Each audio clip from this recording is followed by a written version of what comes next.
Bien, este es el segundo audio y aquí hablamos de la Segunda Guerra Mundial. La Segunda Guerra Mundial abarca de 1939 a 1945. ¿De acuerdo? Esta Segunda Guerra Mundial se inicia el 1 de septiembre de 1939 cuando Alemania invade Polonia.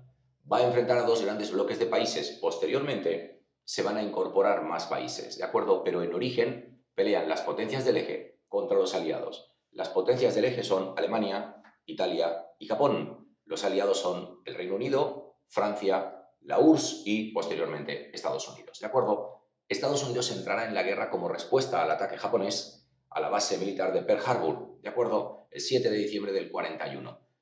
A partir de la entrada de Estados Unidos en la Segunda Guerra Mundial, empiezan las derrotas de las potencias del eje. Bien, tienes la batalla de Midway en junio del 42, la batalla del Alamein en noviembre del 42 y la batalla de Stalingrado en diciembre del 42. Hay muchísimas más batallas, pero estas son las más importantes. Bien, recuerda que solo tienes que memorizar las fechas que están subrayadas, el resto solo es para tu contexto.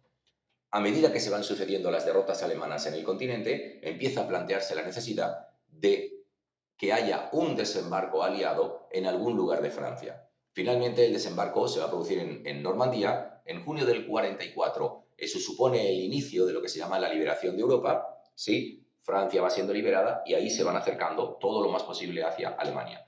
La rendición alemana se va a producir el 8 de mayo de 1945, mientras que en el otro extremo del globo, Japón se rendirá el 2 de septiembre del 45 después del lanzamiento de dos bombas atómicas sobre Hiroshima y sobre Nagasaki. ¿Cuáles son las consecuencias de esta guerra? Primera consecuencia, van a morir 60 millones de muertos. Es una barbaridad, es un disparate. La segunda gran consecuencia es que los aliados, Reino Unido, Francia, Estados Unidos y la URSS, van a ocupar y se van a dividir el territorio de Alemania. En origen lo van a dividir en cuatro partes, una para el Reino Unido, una para Francia, una para Estados Unidos y una para la URSS, cada una como potencia vencedora. Finalmente, los países capitalistas, Reino Unido, Francia y Estados Unidos, van a unir sus tres partes en una sola.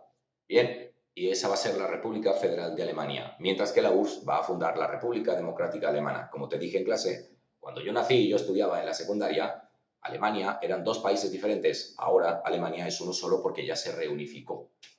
La tercera consecuencia de esta Segunda Guerra Mundial es que en cuanto termina la Segunda Guerra Mundial, se inicia la Guerra Fría entre Estados Unidos y la URSS, que va a durar de 1945 a 1990.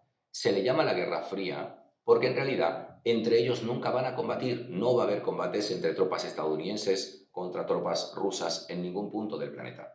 Lo que van a hacer es intentar convencer a algunos países para que sean sus amiguitos y se enfrenten mentalmente, simbólicamente, contra el otro bloque. ¿De acuerdo? Por eso se llama Guerra Fría. En el fondo, si te das cuenta, es la pelea que hay entre capitalistas, representados por Estados Unidos, y comunistas, representados por la URSS. ¿De acuerdo? Hasta ahí la Segunda Guerra Mundial. El último tema que entra en el examen es el tema 2, el que se llama Latinoamérica entre 1920 y 1960. ¿Qué es lo que está pasando en Latinoamérica antes, durante y después de la Segunda Guerra Mundial? Como la bolsa de Nueva York en 1929 se ha hundido, todo el planeta está sin un peso. Lo que sucede entonces es que los países desarrollados, Estados Unidos y Europa, dejan de comprar materias primas a Latinoamérica. Como no pueden vender, los gobiernos latinoamericanos se empobrecen y pasa lo mismo que está pasando en Europa. La gente de Latinoamérica deja de creer en los gobiernos democráticos y prefieren apoyar a gobiernos de tipo totalitario o populista, como se les dice aquí en Latinoamérica. ¿De acuerdo? ¿Qué es lo que pretenden los gobiernos populistas? Primero, desarrollar a sus países a través de planes de obras públicas y de industrializar el país. Defendían una ideología que era enemiga del liberalismo y del comunismo. Sí, el liberalismo defiende que lo más importante de un individuo son sus libertades, cosa que puede esgrimirlas, puede defender sus libertades incluso en contra del Estado. Y también es una ideología anticomunista. No quieren saber nada de gente que quiera prohibir la propiedad privada. Bien, la tercera cosa que pretenden los gobiernos populistas es hacer reformas sociales para tratar de beneficiar a los pobres sin disgustar a los ricos, cosa muy difícil. Finalmente, ¿qué es lo que va a suceder? Que los gobiernos populistas pretenden hacer todas estas cosas, sí, desarrollar al país, conseguir dar empleo a los más pobres, no disgustar a los ricos, ser enemigos de los comunistas y de los liberalistas, pero en el fondo no van a conseguir plasmar nada de todo esto. ¿Por qué? Porque no tienen dinero. Este es el gran problema. Van a conseguir parte de sus objetivos, pero no todos. Por países, yo solo te menciono a 4 grandes países. En México, el que destaca es el presidente Lázaro Cárdenas. Aquí lo que hay que recordar es que el presidente Cárdenas pertenecía a un gobierno populista y que era mexicano. En Brasil destacan Getúlio Vargas y Juscelino Kubitschek. El primero, Vargas, es el que impulsa el Estado Novo y el que crea las empresas de Eletrobras y Petrobras, las que a día de hoy aún existen. Mientras que Kubitschek es muy conocido porque él traslada la capital histórica de Brasil, que es Río de Janeiro, y la traslada a una ciudad nueva que se llama Brasilia, que es la actual capital de Brasil. En Argentina destaca Juan Domingo Perón. Como vimos en clase, él lo que plantea es el justicialismo. El justicialismo, o peronismo, lo que plantea es una vía intermedia entre el capitalismo y el comunismo.